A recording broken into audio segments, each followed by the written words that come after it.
si gustas, comenzamos, colega. Bueno, esto Ok. sería el podcast Perspectivas Psicológicas con la tercera temática de psicología y emociones, ¿no? Porque a final de cuentas es un tema muy extenso. Creo que a final de cuentas en los anteriores capítulos hemos visto como las cosas eh, pues más a fondo, yo diría, y ahora vamos a ver, se supondría que las cuestiones más básicas, ¿verdad? Que son las emociones básicas. Y también por ahí me di a la tarea de leer un poquito acerca de emociones en la actualidad o en la cultura mexicana un poco. Entonces yo voy a aportar un poquito Mira, por ese lado. Entonces, no muy sé si bien. quieras comenzar, colega, igual presentarte y pues, igual dar a lo mejor una breve introducción. Claro, bueno, pues nuevamente aquí contigo, Mar, con el auditorio que nos vea, un gusto como siempre. Me ha gustado mucho trabajar contigo en esta forma, con estos podcasts, y sí, efectivamente ya estamos en la tercera parte del tema de la psicología y las emociones. Va a ser bien interesante esto que comentas sobre la psicología y las emociones, pero desde la cultura aquí en México. Yo soy Israel Miguel Galicia García, psicólogo y tanatólogo clínico. Ya llevamos poquito más de 22 años en la psicología clínica y alrededor de 10 años en la tanatología. Y con todo gusto estamos aquí para nuevamente dar paso a este podcast que sería Psicología y Emociones, tercera parte. Pues yo en mis redes sociales y al final lo puntualizaremos más. Estoy como Psicología del Alma. Adelante, Omar, no sé si quieras presentarte nuevamente. Sí, sí. Bueno, más que nada, sí, me gustaría dar igual una introducción, una breve introducción. Dale. Yo soy Psicomar Susano y por ahí me di a la tarea, colega, de investigar un Ujú. poquito. Ya ves que tú traes tu teoría acerca de las emociones y la basas en 6 emociones básicas. Y yo te decía del tema de que la psicología se apega mucho, la psicología humanista se apega mucho a la matea. Y me di a la tarea de investigar de qué se trataba esta matea o por qué, de dónde surgió. Porque yo la Ujú. tomé de la carrera, ya me dijeron un día, pues es la matea humanista, ¿no? Pero yo no sabía cómo de qué se trataba. Y aquí me menciona que es una teoría, la matea es una teoría de las emociones desarrollada por una psicoterapeuta, maestra y escritora mexicana que se llama Miriam Muñoz Polit. De Ujú. hecho, para ella existen las 5 emociones básicas o innatas, así las menciona, en los seres humanos que cumplen el objetivo de supervivencia, que vienen en nuestro equipaje genético, así lo menciona. Estas emociones son el miedo, el afecto, la tristeza, el enojo y la alegría. Por eso sus primeras letras pues forman la palabra matea, ¿no? Por Ah, las iniciales. Entonces, adicional a esto, dice que más allá de explicarlas, o sea, me dio la tarea, te digo, de ver por qué o dónde surgieron, ¿no? Y me dice por aquí que ella tiene un libro, Miriam Muñoz Polit, tiene un libro que se llama Emociones, Sentimientos y Necesidades, una aproximación humanista, ujú. ¿verdad? Y ahí menciona que efectivamente ella presenta una visión humanista, o sea, es psicóloga humanista, tiene una visión humanista de las emociones y de los sentimientos y cómo influyen en nuestras necesidades y nuestra forma de relacionarnos con el mundo. Es el único libro, digamos, que me salió de ella, ¿no? Pero también, aprovechando que toqué el tema, también me da la tarea pues de leer un poquito acerca nuevamente de las emociones, del humanismo, perdón. Ya ves que yo predico mucho esa corriente, pero Sí. estaría bien como que la gente también supiera pues de qué trata, ¿no? Entonces, el humanismo, primero que nada, es una corriente filosófica, ajá, que se enfoca en la dignidad y el valor de la persona, ¿sí? Y en su capacidad para desarrollarse y crecer como individuo. Ajá. En psicología, el humanismo se enfoca en la comprensión de la experiencia subjetiva. Esto es muy importante porque en los otros capítulos hemos visto cómo el psicoanálisis se enfoca en el inconsciente, el conductismo en las conductas específicamente, el cognitivo pues en los pensamientos, ¿no? Vimos por ahí Sí. la terapia racional emotiva, ¿no? Que efectivamente es en las emociones, pero también en razonarlas, un poquito como ya haciendo inteligencia emocional, ¿no? Y Sí. por ahí, entonces, como se basa la psicología humanista en la experiencia subjetiva del individuo, fíjate, y en la importancia de la libertad, la elección y la responsabilidad personal, ¿no? Es bien, bien complejo y bien importante, colega, porque yo en eso también baso mis terapias, como esta libertad que se le da al ser humano es primero es decirle, tú tienes la libertad de elección, ¿no? Pero no es así de simple, porque si tú eliges, ahora tienes una toma de responsabilidad, que es muy Ujú. fuerte. Ajá. Primero ya eras libre, ajá, y tomaste una decisión. Ahora tienes que respaldar esa decisión que tomaste y apoyarla con hechos. Ajá. Apoyarla comprometiéndote a hacer esa decisión que acabas de tomar. Entonces, eso es lo complejo del humanismo, precisamente. Hay algunos humanistas, ¿no? Que hablan mucho, por ejemplo, Carl Rogers habla de el proceso de convertirse en persona, ¿no? Que es como ir encontrando a través de las experiencias humanas, yo lo he observado mucho en una imagen, en donde vas recogiendo como estos pedacitos, como de un rompecabezas, y los vas agregando a tu personalidad. Eso es el proceso de convertirte en persona. O he visto una donde está una persona como esculpiéndose el cuerpo, y de la mitad para arriba está así como que bien fuerte, y la mitad para abajo está así como que súper gordo, ¿no? Porque se está esculpiendo. Eso es como que lo que representa ese proceso de convertirse en persona, que día a día vamos aprendiendo cosas. Pero también, por ejemplo, está estos, el caso de los que hablan del sentido de vida, ¿no? Como, ¿quién es el que habla? Colega, bueno, Eric Fromm llega a tocar el tema, ¿no? Pero él habla también mucho de... Víctor Frankl, ¿no? Víctor Darle Frank. sentido. Sí. Víctor Frank habla mucho de eso, del sentido de vida, y esto es buscar, buscar una meta, un objetivo precisamente de vida, hacia dónde ir, ¿no? Y ellos, la vez que platicamos de tanatología, mencionabas mucho también a Elizabeth Kubler-Ross, en cómo muchos, decíamos, cómo muchos de estos personajes, o estos grandes personajes que les tocó vivir la Segunda Guerra Mundial, por haber estado encerrados en los campos de concentración, visualizaban un modo de vida, en el cual ya no eran tan exigentes con ese modo de vida, simplemente se trataba de vivir, ¿no? Y entonces muchos humanistas encontraron en esta corriente una forma de hacerle notar al mundo que pueden salir adelante con diferentes formas. Nada menos, también Abraham Maslow habla mucho de esta teoría de las necesidades. Tiene una pirámide en donde se habla de las emociones básicas, ¿no? Que por ejemplo yo lo utilizo mucho con mis pacientes, para hacerles notar que en la parte básica de la pirámide se habla de poder respirar, de tener un lugar donde estar con seguridad, y poder comer. O sea, cosas bien simples, pero que mucha gente no tiene. Tú sabes que México es un país que está con estas desigualdades socioeconómicas, socioculturales y demás. Y así como hay mucha gente con dinero, hay gente en una pobreza muy fuerte, ¿no? No me atrevo a decir que total, pero muy fuerte, ¿no? Y no estamos tan lejanos a observarlo, colega, ¿no? O sea, en mi caso particular me ha tocado hasta, en un momento dado, hasta familia, ¿no? Familia cercana, verla como que en condiciones extremas, ¿no? Entonces, desde luego, uno busca la manera como de estar ahí al tanto, ¿no? Pero a veces también esto se apega mucho al desconocimiento, a la ignorancia. Las personas que a veces no tuvieron oportunidad de estudiar, pero más allá de eso, a lo mejor que tienen el analfabetismo, en el sentido de que como que basaron su vida en la ignorancia, ¿no? Y la ignorancia es como que son el típico de personas que alzan la mano y que piden para que les den, porque ellos no se consideran en posibilidad de hacer algo por ellos mismos, que eso se le llama también en psicología la indefensión aprendida. Aprendieron a ser pobres y aprendieron a que hagan lo que hagan, van a seguir siendo pobres. Esta es una de las cosas que también analiza mucho la psicología humanista y trata de sacar adelante al ser humano que ya entró en esta dinámica donde siente que no puede con la vida, ¿no? Y que efectivamente a través del humanismo se busca que encuentre una posibilidad para salir adelante, ¿no? Pero más allá de eso, yo nada más me metía un poquito a este tema del humanismo, colega, porque la experiencia subjetiva pues abarca muchas cosas, ¿no?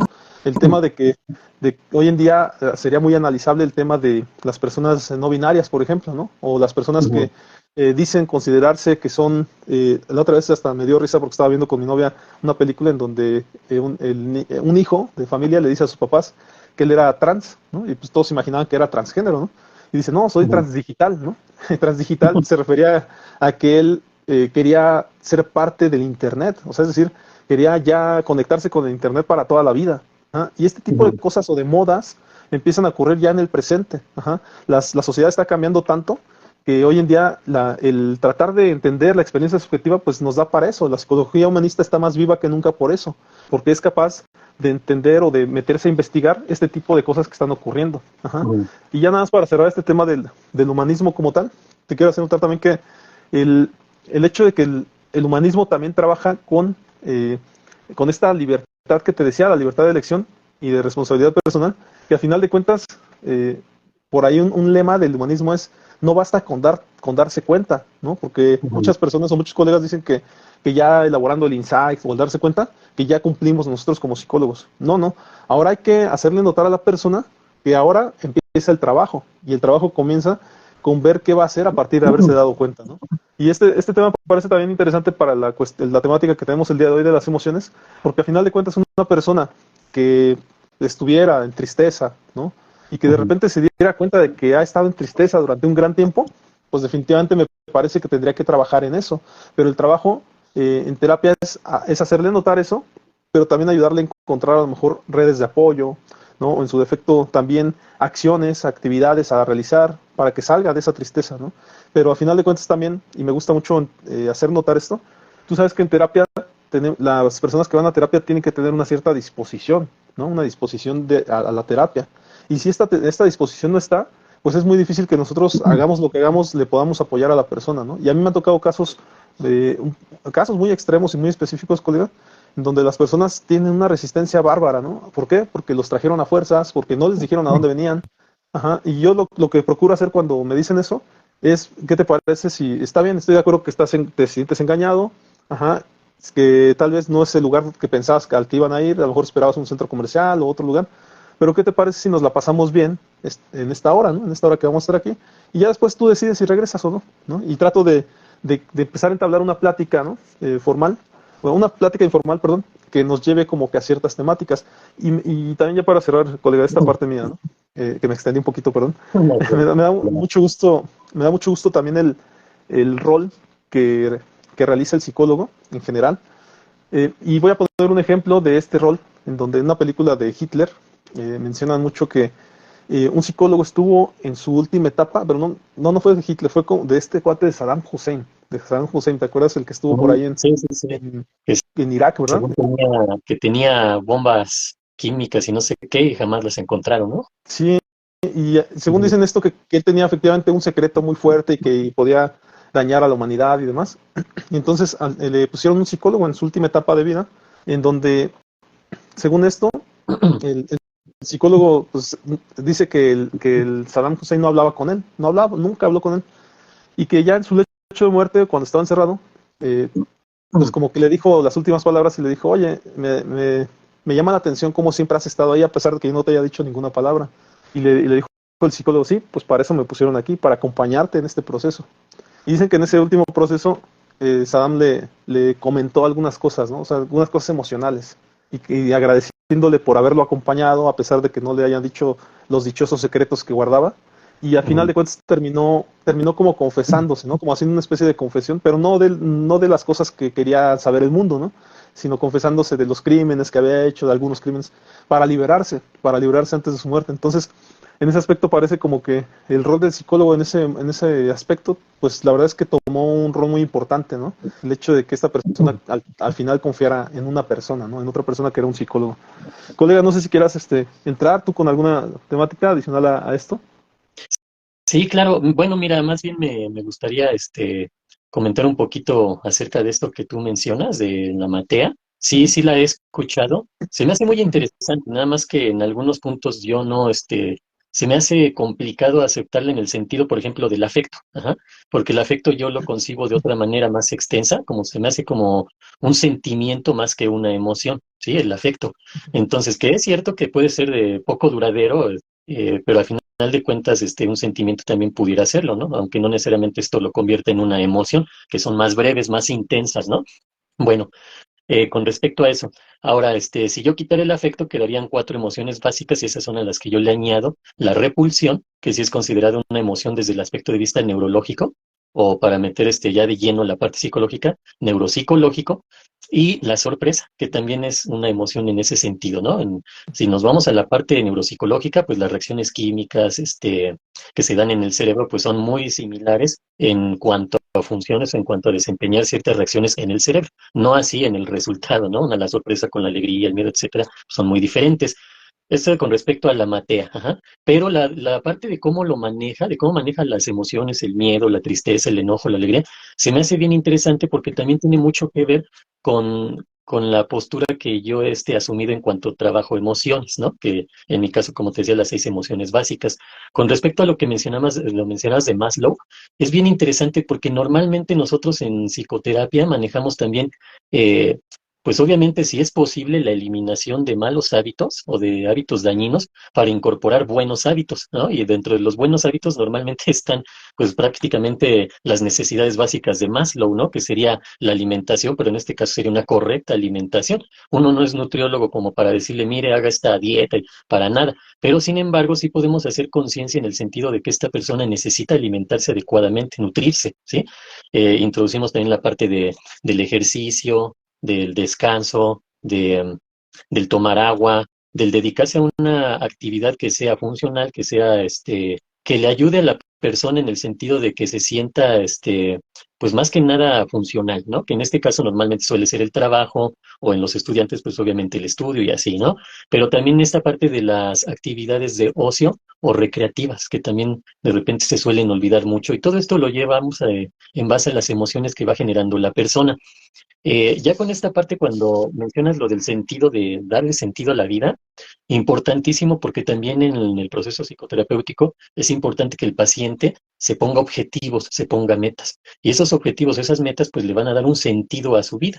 Ahora, si nos vamos a una depresión, por ejemplo, un trastorno depresivo recurrente, pues obviamente el sentido de vida pues cobra más fuerza todavía, ¿no? Porque aquí a esta persona eso es lo que le hace falta, darle un sentido a su vida, independientemente de si la depresión de la que estamos hablando puede ser clínicamente diagnosticable y requiere de algún tipo de medicamento, ¿no? Algún antidepresivo o incluso hasta complementado con ansiolíticos, ¿no? Pero independientemente del tratamiento médico, uno en el aspecto psicológico emocional, pues busca que esa persona en base a darle sentido a su vida, ya sea con los objetivos, con las metas, con los motivos que puede encontrar para seguir viviendo, pues es conforme vamos a ir nosotros trabajando en esta persona sus emociones, sus pensamientos, sus sentimientos, y esto pues obviamente va a generar conductas y comportamiento más adecuados, ¿no?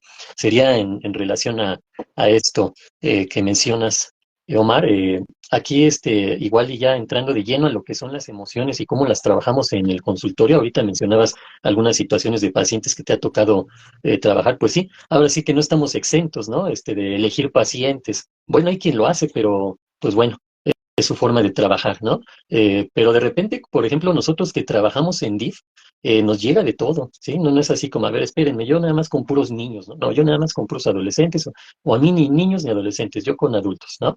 Ya a lo mejor uno se va especializando y todo esto, pero desde el punto de vista de una psicología más amplia, en el sentido de que estamos trabajando a lo mejor o llegamos a trabajar en una institución pública donde llega todo, pues no podemos ponernos a escoger pacientes, como llegan tenemos que atenderlos, debemos de atenderlos, ese es nuestro profesionalismo, esa es nuestra ética y es nuestro compromiso que hacemos con la psicología. Ahora, cuando mencionas con respecto a la psicología de cómo puede de alguna manera afectar en este caso de manera positiva a una persona, a un paciente o en el caso del humanismo a un cliente, pues nosotros debemos de estar conscientes, y aquí utilizo esta palabra consciente porque quiero hacer también mención y recalcar esa parte que tú manejas, ¿no? De que con el solo hecho de que ya haga insight el paciente, es decir, que se dé cuenta de algo, ya con eso le ayudamos, pues para nada, ajá, totalmente de acuerdo contigo, nuestra labor continúa. De hecho, ahí yo podría decir que es donde apenas empezamos, ajá, cuando el paciente hace el insight, o es decir, se da cuenta de alguna situación que está viviendo o que le está haciendo daño o que le está conflictuando o que se dio cuenta de algo, ¿no? En su vida, yo considero que ahí es donde empieza lo mero bueno, ¿no? De la psicoterapia. ¿Por qué? Porque esta persona está empezando a trabajar su conciencia. Nosotros obviamente en psicoanálisis manejamos muchísimo esto del inconsciente, del consciente, del subconsciente incluso, pero también son términos que aplican en cualquier enfoque psicológico y se utilizan.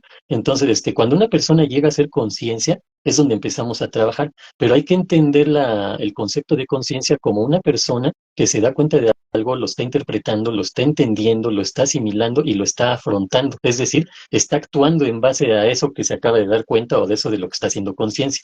Porque aquí, como tú lo mencionas, pondría el ejemplo de una persona alcohólica que cree que por darse cuenta que el tomar le hace daño, es decir, una especie de insight, "Ah, me hace daño el alcohol, ya con eso va a dejar de ser alcohólico". No, ajá. La mayoría de las veces no. Hay quien tiene esa fuerza de voluntad y dice, ah, no, sí me está haciendo mucho daño, o lo que los mueve más incluso que el propio daño es el daño que le está haciendo a sus seres queridos. Hasta aquí ya le paro porque no se vale lo que le estoy haciendo a mi familia, a mi esposo, a mis hijos, ¿no?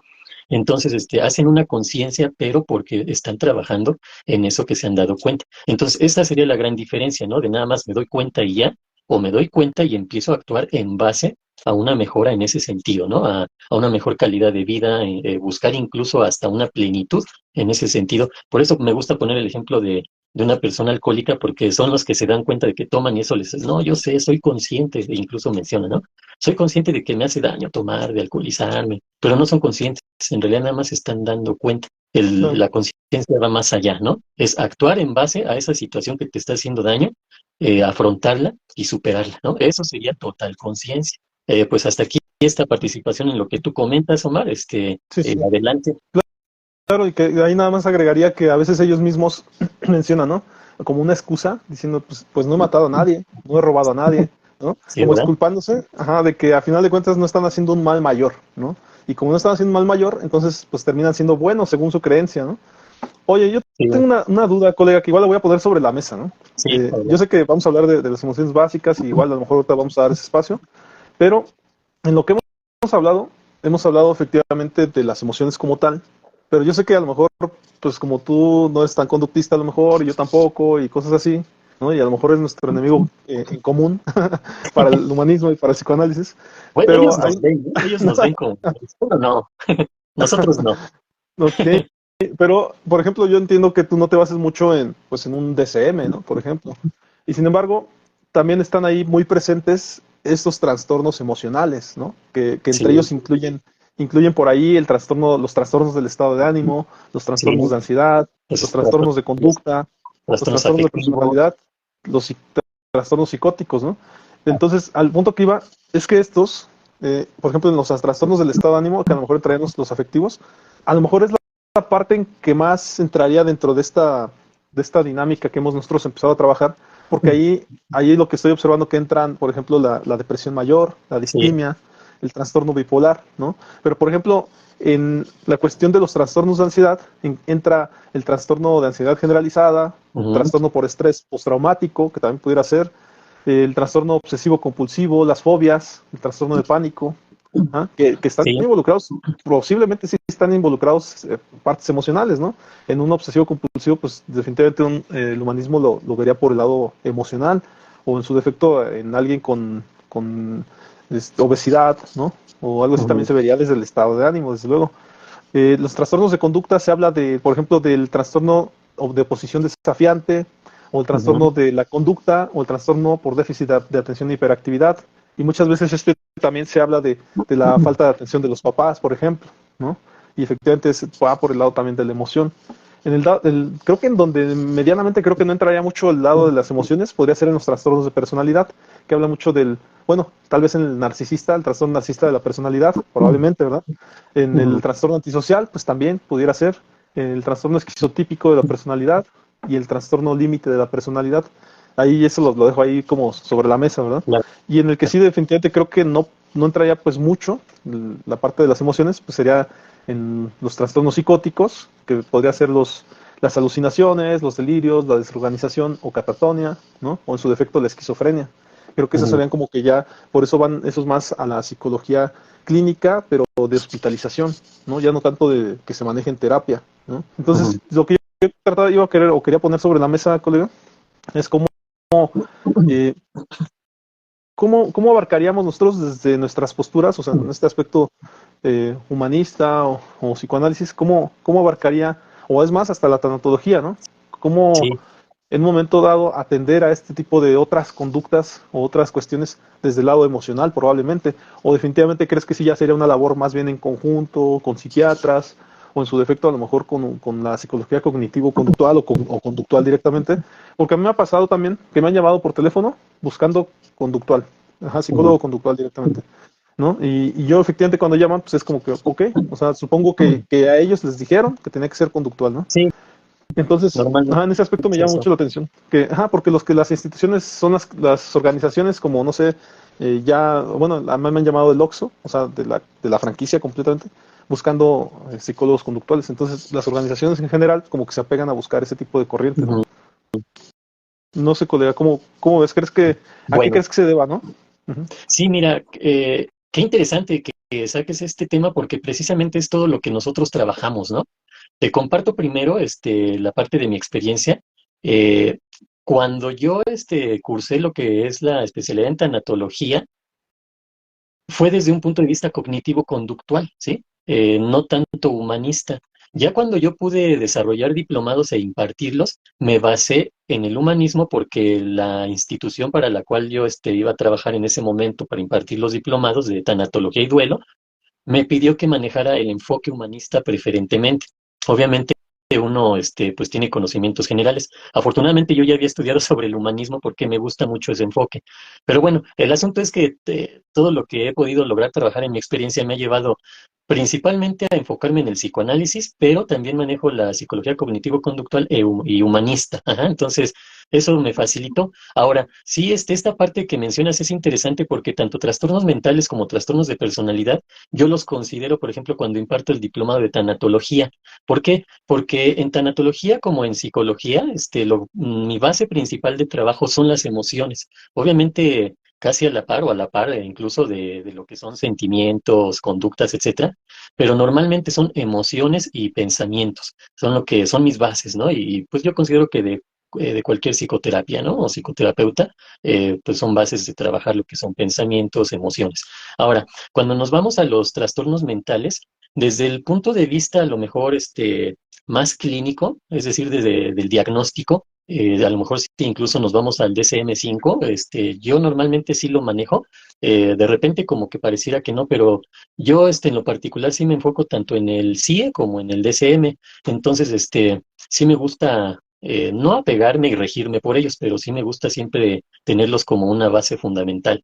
Cuando hablamos de trastornos mentales y trastornos de personalidad, normalmente si nos vamos al punto de vista clínico, pues vamos a tener que diagnosticar y va a ser un trabajo integral, es decir, si se necesita un equipo de trabajo donde trabaje el psicólogo, donde trabaje el psiquiatra, donde trabaje el neurólogo, donde trabaje el nutriólogo, dietólogo, etcétera, ¿no?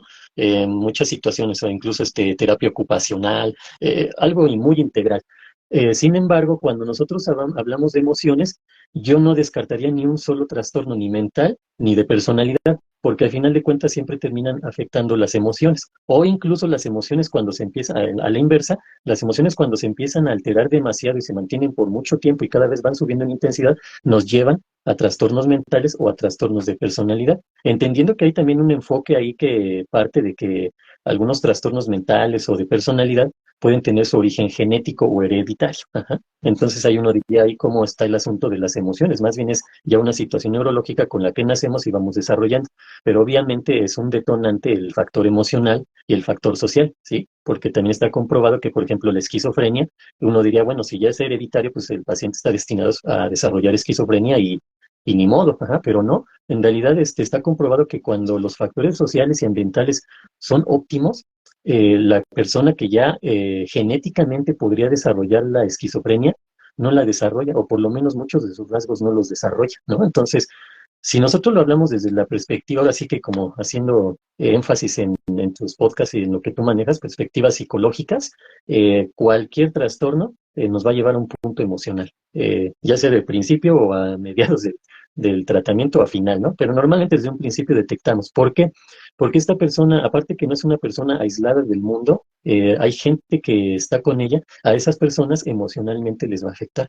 Y esta es la parte bien importante de la psicología, que por ejemplo cuando nos llevan los papás al niño quieren que trabajemos con el niño, ¿no? Y ahí no lo llevan y ellos casi casi quisieran irse mientras a otro lado, mientras el psicólogo educa a su niño, ¿no? Casi casi. ¿Ah? No es así. En realidad valoramos al niño porque el niño normalmente es ese paciente, ¿cómo le dicen las teorías sistémicas? El paciente identificado. Ajá.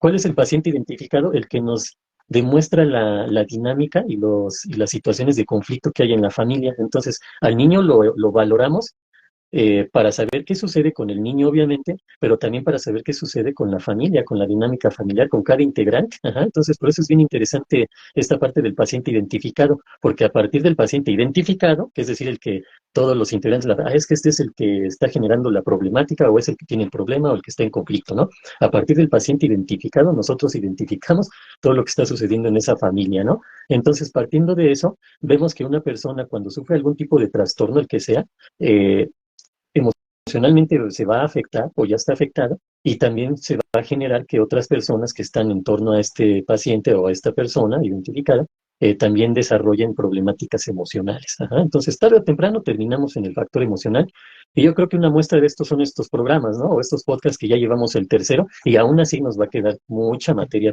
pendiente, ¿no? Claro, Pues hasta aquí claro. esta parte de Omar, de nada más ponerte ya por último, yo en los diplomados de tanatología suelo hablar, incluso meto como un tema, lo que son trastornos mentales y trastornos de personalidad, porque las personas cuando están al borde de la muerte, al borde de una enfermedad terminal, o las personas que le rodean, llegan a trastornos mentales y de personalidad, o por lo menos a desarrollar rasgos, si no la enfermedad del trastorno diagnosticado, sí por lo menos rasgos que debemos identificar. Yo siempre les digo a mis alumnos, hay que saber identificar todo esto porque esto nos da un parámetro hacia dónde tenemos que dirigirnos para estabilizar tanto al paciente que a lo mejor está en una situación de enfermedad crónico-degenerativa, una situación terminal o está a punto de fallecer, como a los integrantes de la familia o las personas allegadas. Ajá. Entonces, desde mi punto de vista, este es un tema importantísimo porque siempre, mi experiencia me lo ha demostrado así, llegamos a ese punto del riesgo de irnos hacia los trastornos mentales y de personalidad.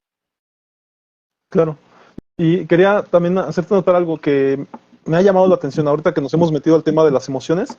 Eh, Creo que estoy un poquito a favor, entendiendo a favor del tema de que haya emociones positivas y negativas, y es más, ambivalentes, o sea, positivas, ambivalentes y negativas, por lo que causan, no porque la emoción como tal sea buena o mala, Exacto. sino porque, Sí. ajá, exactamente lo que generan en el cuerpo, una emoción de las que llaman negativas, pues es que el cuerpo se apague o que alguna sustancia se desfase o se vaya y, por ejemplo, venga una depresión. Entonces, el efecto que causa sí pudiera ser negativo, ¿no? Más allá Sí. de lo que dijimos al principio, que no hay emociones negativas ni positivas, porque al final de cuentas todas se deberían de vivenciar, en el sentido de Sí. reconocerse Son y parte de, de... sí, y de que transiten nuestro cuerpo, ¿no? Porque si vamos al tema de que eh, las emociones tienen esta base biológica y fisiológica, pues si están pasando por nuestro cuerpo es porque nos están avisando algo, ¿no?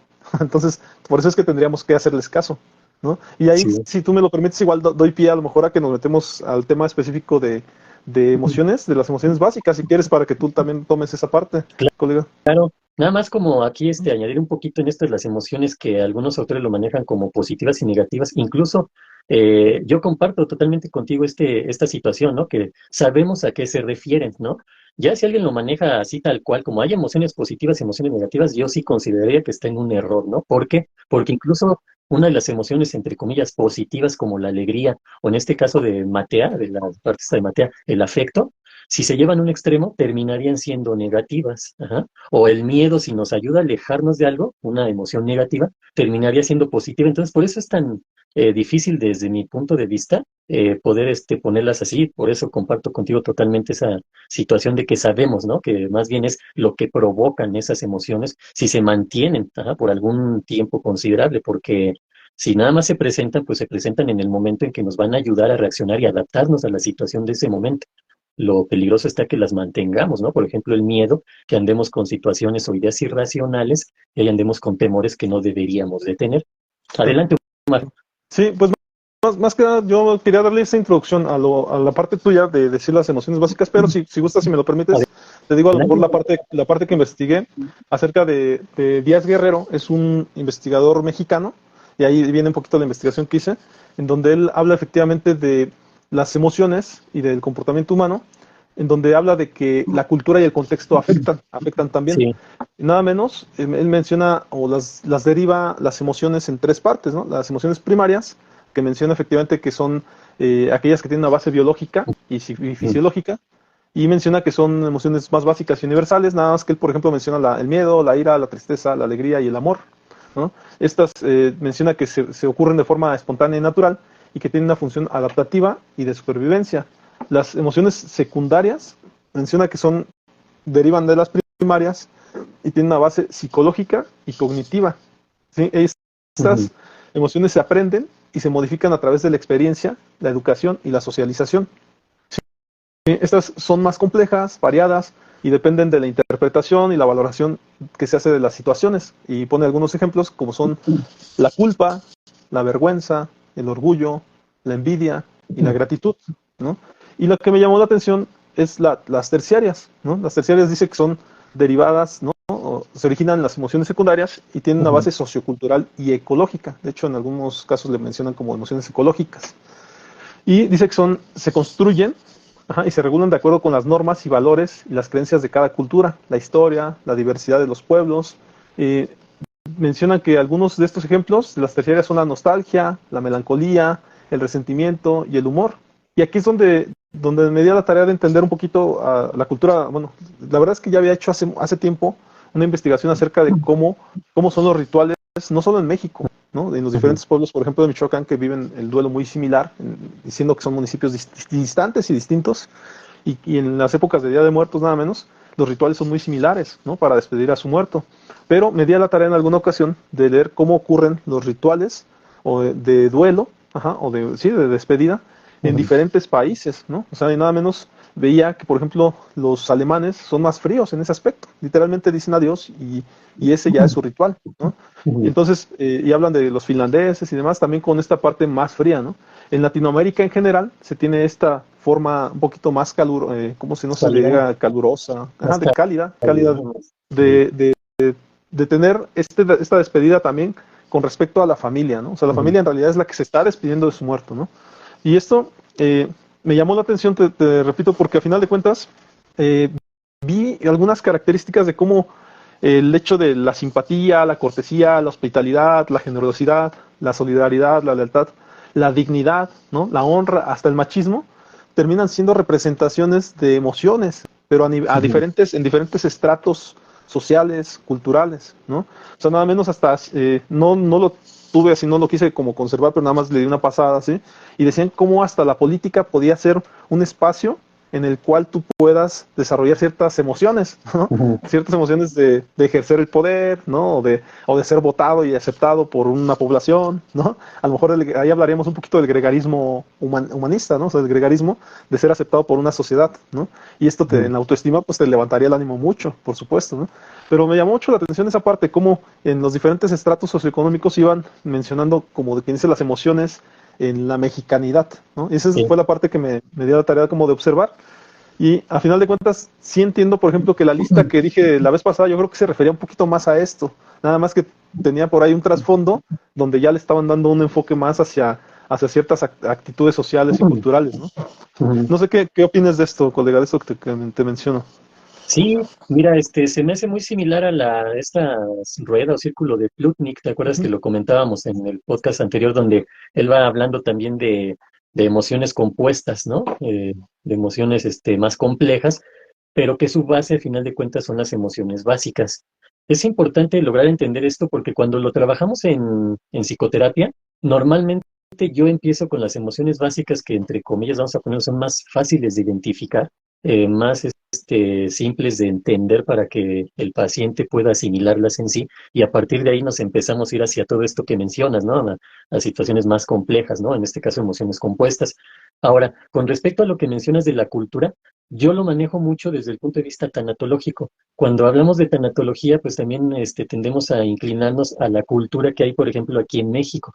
Y nosotros partimos de esta situación, ¿no? A lo mejor nos podríamos ir desde los tiempos remotos, ¿no? Del Paleolítico y no sé, todos esos, donde incluso el Neandertal y todos estos ya tenían algunas situaciones de ritos en cuanto a la muerte. Aquí sí me voy a enfocar un poquito más al aspecto de la tanatología, cómo vemos esto, pero lo asocio a la cuestión emocional. ¿Por qué? Porque al final de cuentas, si ahorita hablamos, por ejemplo, de cómo se manejan estas emociones básicas, primarias, secundarias, terciarias, yo me atrevería a eliminar las terciarias cuando estamos hablando de estos periodos, ¿no? Donde no había nada de lo que ahora conocemos, sino que apenas empezaba el ser humano, ¿no? Como decimos coloquialmente, a hacer sus primeros pininos, ¿no?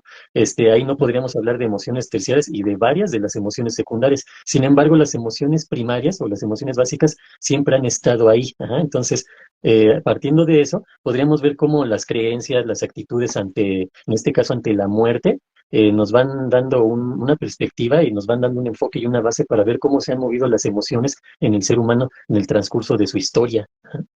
Es lo Claro. que yo ahorita podría agregar con esto. Y ahora, cuando mencionas sobre todas estas emociones que hay ya demasiadas, sí es importante tenerlas en cuenta porque al final va a llegar algún paciente con estas emociones, otro con otras, hablando tanto de primarias, secundarias, etcétera.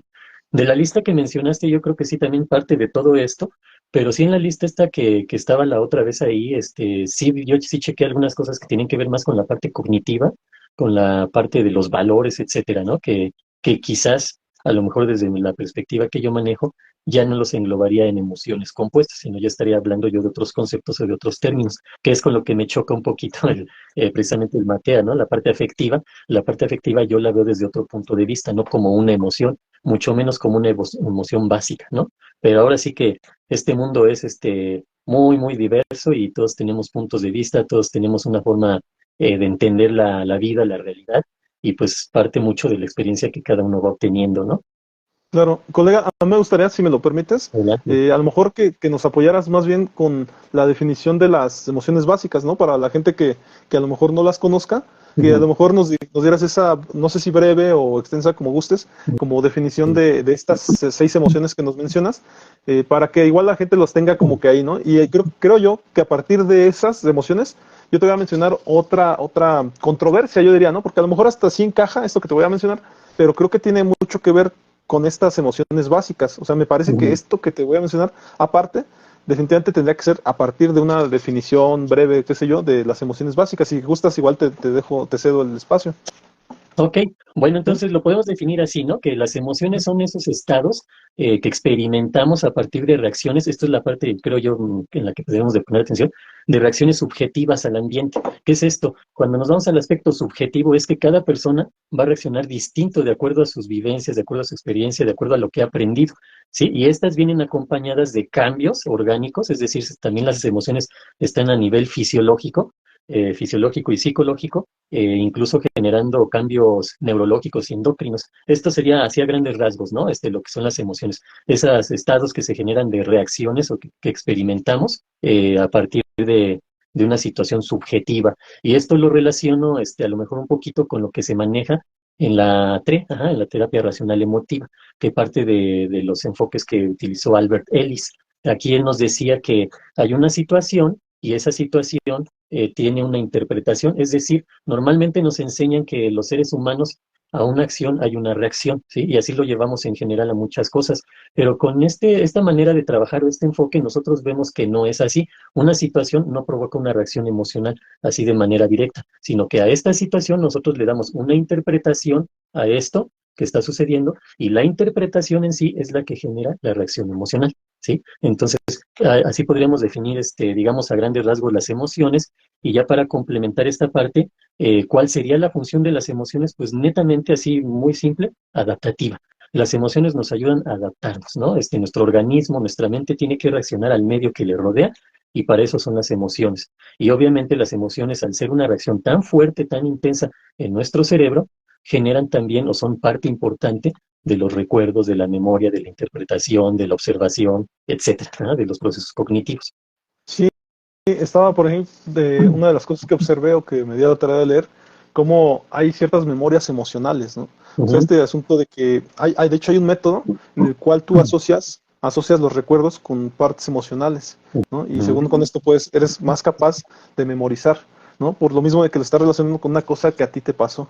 Y como las Exacto. emociones son más difíciles de olvidarlas, porque pues, a final de cuentas forman parte de tu vida, Sí, es ahí donde ocurre la memorización. Ajá. exactamente, eso es lo que sucede. Una emoción genera conexiones neuronales. Ajá. No nada más es el aprendizaje que estoy adquiriendo algún conocimiento nuevo, ¿no? Sino que también la emoción genera conexiones neuronales con esas reacciones bioquímicas que hay en el cerebro a partir del centro emocional. Por eso las emociones son tan importantes porque son incluso capaces de bloquear procesos cognitivos avanzados como la razón, la lógica, el análisis, la reflexión. Entonces, por eso es importante aprender no nada más a reconocer las emociones como dirían lo que mencionabas al principio, ¿no? Nada más me doy cuenta que mis emociones me generan un conflicto y ya tan se acabó, ¿no? No, obviamente lo que sigue es cómo trabajarlas, cómo poder controlarlas, digamos, en un primer sentido, en un primer paso, porque controlarlas normalmente se entiende como contenerlas y contener las emociones no es nada positivo, ¿no? Al contrario. Entonces, lo siguiente es cómo ayudar a manejar esas emociones para que se vayan disipando o incluso situaciones que nos provocaban algún tipo de emoción o una reacción emocional difícil o de conflicto, ya no nos lo genere. Ajá. Esto que me hacía enojar, ahora ya no me hace enojar. ¿Por qué? Pues porque la interpretación que le doy a este hecho o a esta situación ahora es diferente. Claro. Y la parte que quería hacerte, poner sobre la mesa Sí. con respecto al tema de las emociones era algo que me da la tarea de investigar que se llaman las fortalezas personales, ¿no? Ah, Por ahí ok. dice que son cualidades positivas, de hecho el autor es Martin Seligman y menciona que son cualidades positivas que poseemos que nos ayudan a afrontar los desafíos de la vida, ajá, a desarrollar nuestro potencial y a alcanzar el bienestar. Si te das cuenta, ahí ya estoy poniendo sobre la mesa parte que busca muchas veces hasta el humanismo, ¿no? El desarrollo de bienestar, algunos hablan también de felicidad, ¿no? En este caso hablan de potencial. Ujú. Ajá. Y pues vale decir que Martin Seligman es el fundador de la psicología positiva y él menciona o habla de 24 fortalezas personales, ajá, pero las agrupa en 6 grandes áreas, ¿no? Que esas son las que voy a mencionar. Y me llama la atención, o me llamó la atención porque creo que tiene una cierta conexión con la parte de las emociones que estamos viendo. Nada menos él Ujú. menciona, ¿no? Que la sabiduría y el conocimiento son fortalezas que implican adquisición y uso de información de manera inteligente y creativa. Ajá. Incluye la curiosidad, el interés por el aprendizaje, el pensamiento crítico, la mentalidad abierta, la inteligencia emocional y social y la perspectiva. Ujú. Ajá. Por otro lado está el coraje, ajá, que son las fortalezas que nos permiten afrontar el miedo, el riesgo, la adversidad con valor y la determinación. Ajá. En este caso incluye Ujú. la valentía, la perseverancia, la integridad y la vitalidad, ¿no? Por ahí también menciona la humanidad. Ajá. Esto La nos menciona que humanidad. son fortalezas. Sí, humanidad. Son Ajá. fortalezas que nos hacen conectar con los demás, ajá, ofrecerles apoyo, comprensión, afecto, ajá, y ahí incluyen amor, amabilidad, inteligencia social. Ajá. Por Ujú. otro lado está la justicia, ¿sí? Que son las fortalezas que nos ayudan a contribuir al bien común, respetar los derechos, las normas de la sociedad, cooperar con los demás. Ajá. Incluyen ahí el liderazgo, el trabajo en equipo, la Ujú. equidad, la ciudadanía, ¿no? Eh, Está la moderación, ajá, que son las fortalezas que nos ayudan a regular nuestros impulsos, emociones y comportamientos, ajá, y evitar excesos y defectos. Incluyen la prudencia, la humildad, el autocontrol, el perdón. Ajá.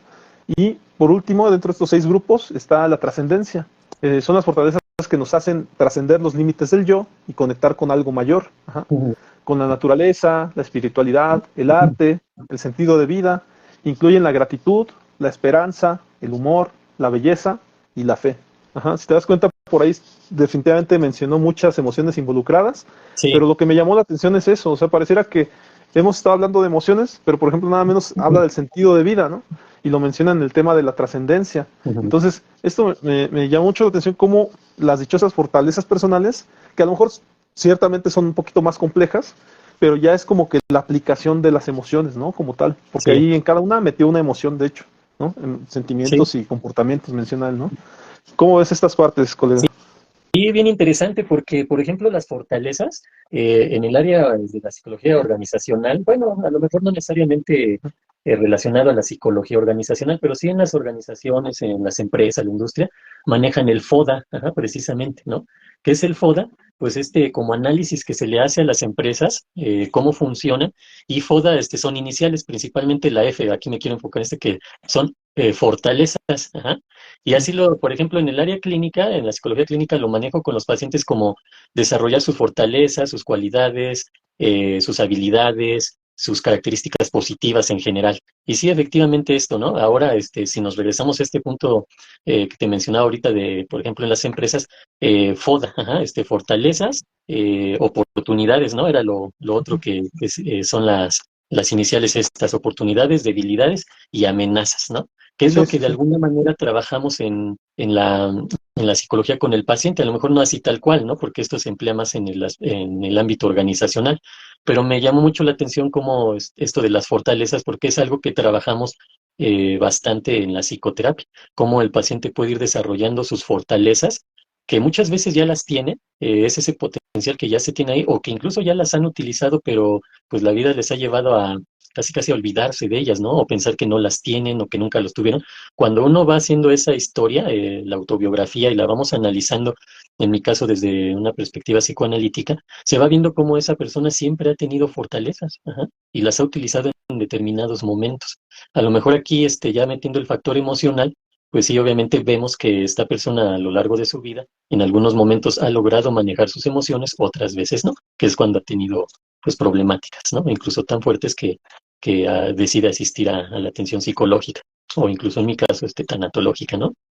Claro, claro, por ahí si me lo permites, abro un hilo respecto a cómo en ocasiones se consideran que las partes o la emoción como tal termina siendo como que algo malo para el humano, para la humanidad, ¿no?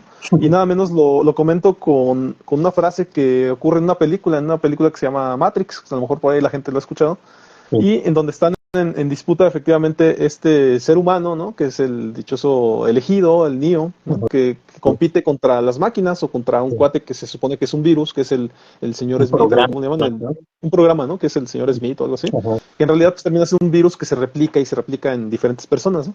Y cuando están en esta batalla, en una de sus tantas batallas que ellos tienen, están peleando y de repente pues parece como que Neo perdió, ¿no? O sea, le pega y se cae y de repente él hace un comentario y dice, tan solo humano, ¿no? Como si ser humano Ujú. fuera malo, ¿no?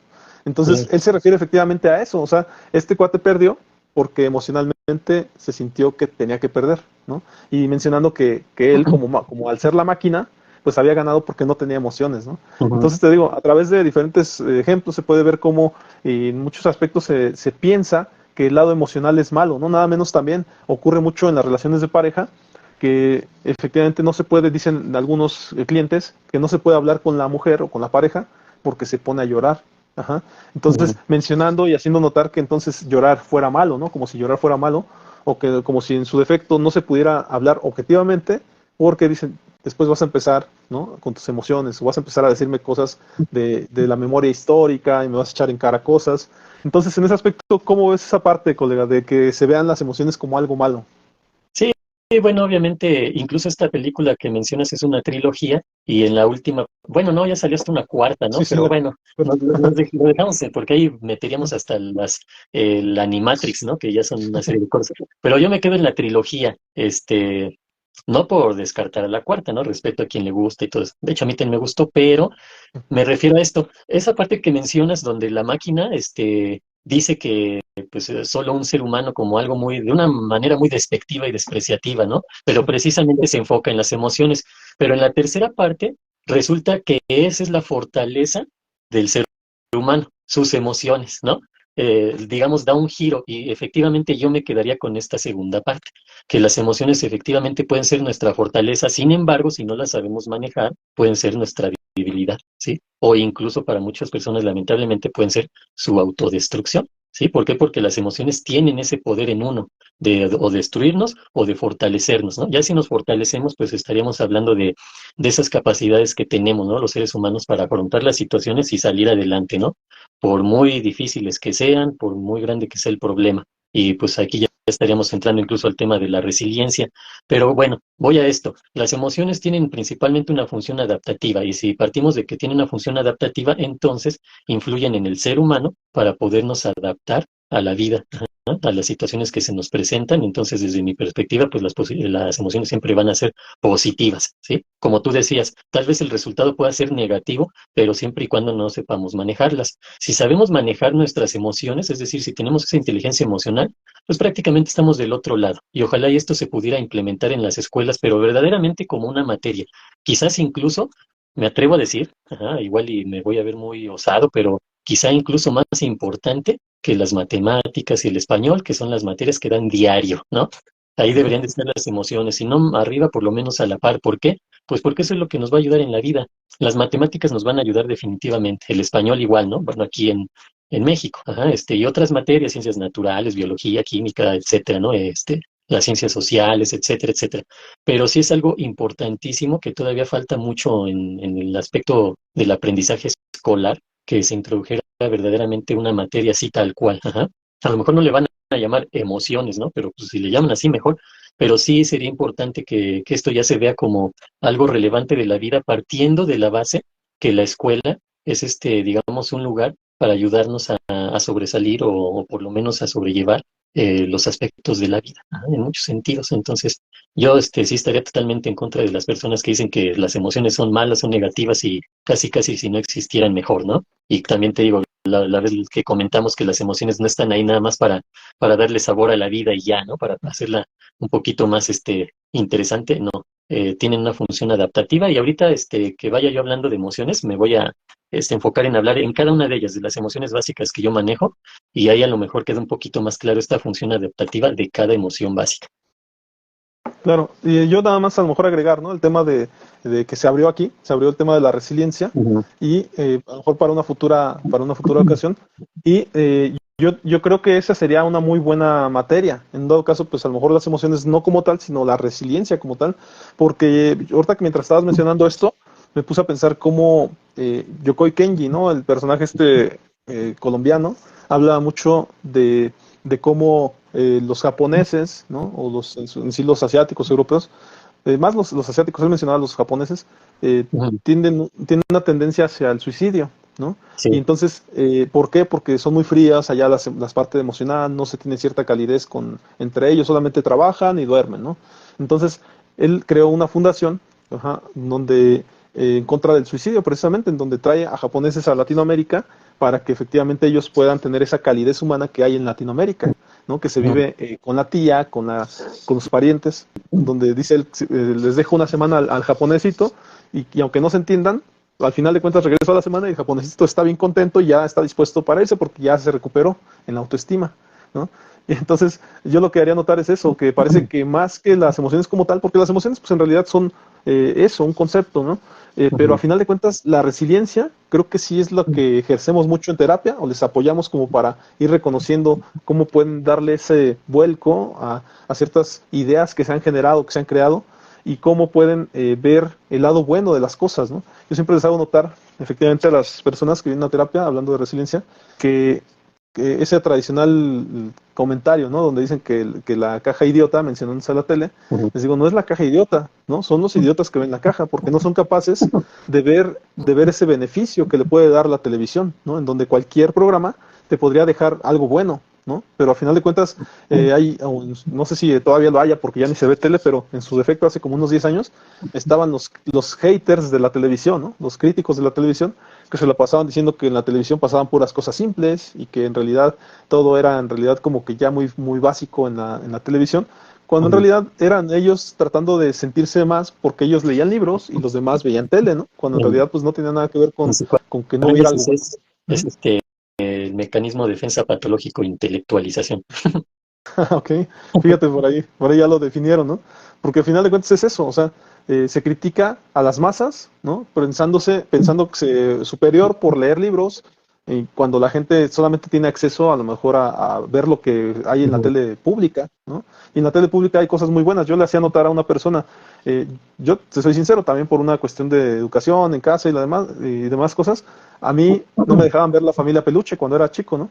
Y Ujú. después de grande me di a la tarea de ver alguna vez un capítulo y nada menos la familia Peluche retrata a la familia mexicana y hay muchas cosas que tomar en cuenta. No digo que la familia mexicana sea caricaturizada como lo hacen ver ahí, pero muchas familias mexicanas tienen ciertas características de mexicanidad representadas en la familia Peluche. Entonces, Ujú. creo que de ahí, nada menos los profesionistas dedicados a tratar a personas, pues deberíamos de hacer un análisis de la familia Peluche, más allá de ningunearla, ¿no? Y pensar que es algo malo. O nada menos si nos vamos al tema no sé, los pitufos, ¿no?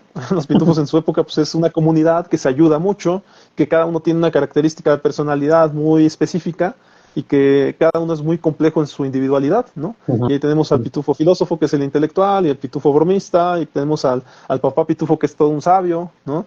A Gargamel, que siempre está enojado y los anda queriendo perseguir, ¿no? Entonces, pareciera que nos hace falta ese ojo crítico, ese ojo crítico. Alguna vez tuve la oportunidad, colega, de platicar con un amigo de la infancia, Que de hecho, de la secundaria. perdón, Ujú. colega, Sí, hay gente que cree que por tener ojo crítico, por eso lo desprecia todo esto, ¿no? Porque se creen muy críticos, sí. ¿no? Como tú bien Ujú. lo dijiste, que desafían la lógica ya, ¿no? Y todas esas cosas. Y como que no, familia peluche no, y ¿cómo? Ajá, porque según ellos son muy críticos, ¿no? Cuando en realidad más bien están utilizando el prejuicio. Sí, sí, definitivamente. Pero también esto que te comentaba, colega, que en esta plática que tuve con un amigo de la infancia de la Ujú. secundaria, él, ya años después, él se había hecho ingeniero, ¿no? Y yo para entonces ya me había hecho psicólogo. Y él me hizo un comentario que también me hizo notar esa parte, que a lo mejor también nosotros como psicólogos tenemos esa cierta característica, que a lo mejor también no la tienen todas las profesiones ni tampoco todas las personas. Y que a lo mejor es un asunto de resiliencia, pero que te lo Ujú. voy a comentar. Me dijo él, platicando sobre una amiga, un amigo también del pasado, y él me dijo ciertas cosas de una amiga, ¿no? Y le dije, ah, sí, es la que se ponía triste todos los días, ¿no?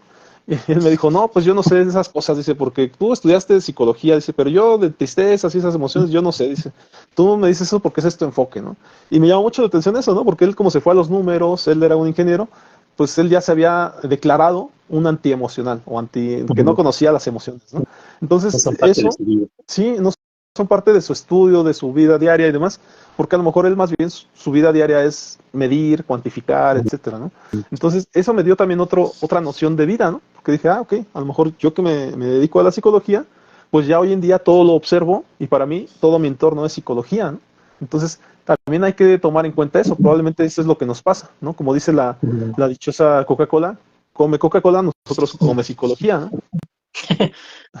Toma, toma psicología, come psicología, sueña psicología, ¿no? A mí me pasó en la carrera, ¿qué crees?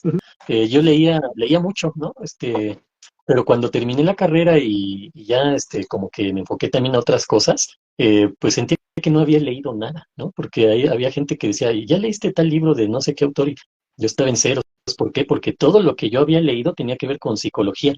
Ahí me recuerda mucho un libro que me gustó en lo personal, porque es como un parteaguas en este sentido que platico, es El caballo de Troya, porque fue el primer libro que leí después de aventarme no sé cuántos de psicología.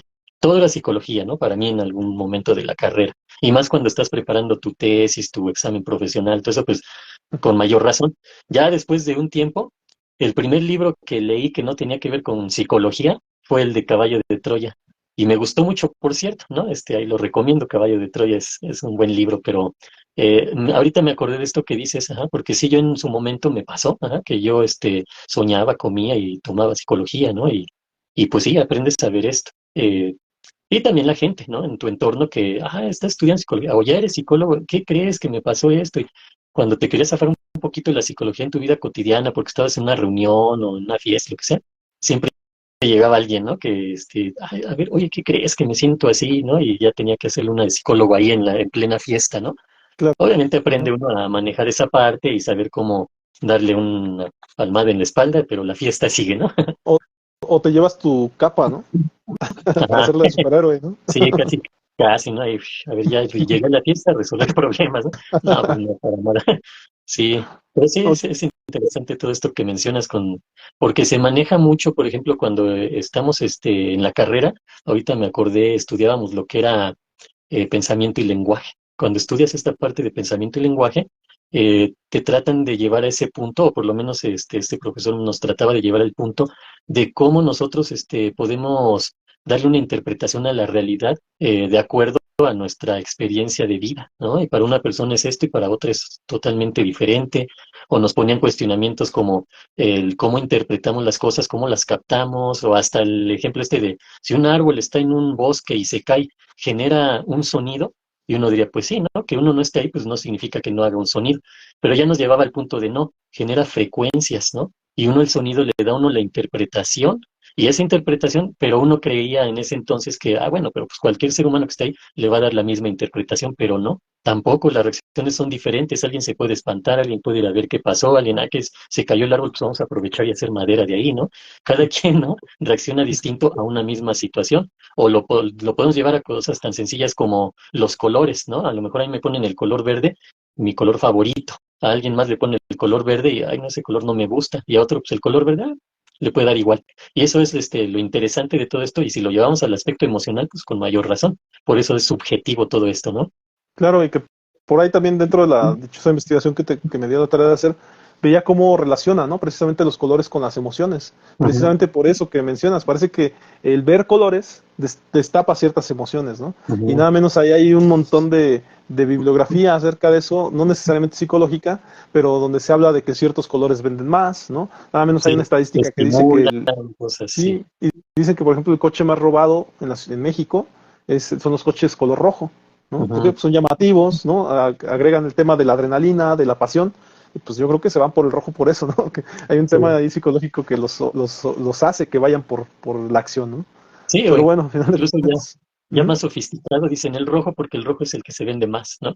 sí, Entonces me robo un rojo.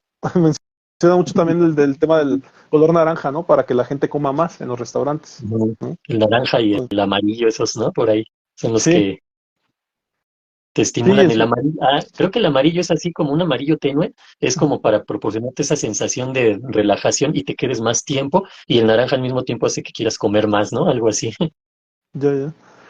Entonces, pues sí, sí, definitivamente, y parece que lo que mencionan también del estatus, el poder, ¿no? Que mencionaban que también en la época religiosa de Jesús y demás, que los que usaban el color violeta, ¿no? Como tipo violeta, son los que ostentaban el poder, eran los reyes, ¿no? Y se mencionaba mucho que eso y el poder blanco para la pureza y demás, ¿no? Que nada menos dicen que el equipo del Real Madrid utiliza el color blanco para eso, para hacer notar como que es pureza, como que son reales precisamente, ¿no? Sí, y así podríamos ya buscarle a todo, ¿no? Casi, casi. Algunas cosas se dan nada así que por pura Mercadotecnia. casualidad, casi, casi. O a lo mejor sí, efectivamente hay una causalidad, pero sí, así es esto, ¿no? Ahí va inmiscuido alguna situación siempre en el aspecto psicológico. Si no empezó así, por lo menos ahora se utiliza de esa manera, ¿no? Ya se le da una intención. Por ejemplo, a lo mejor el Real Madrid pues les gustó el color blanco, ¿no? Ah, pues se ve bonito el blanco, pero ya conforme va subiendo esta situación del Real Madrid, a lo mejor ya le dan ese enfoque.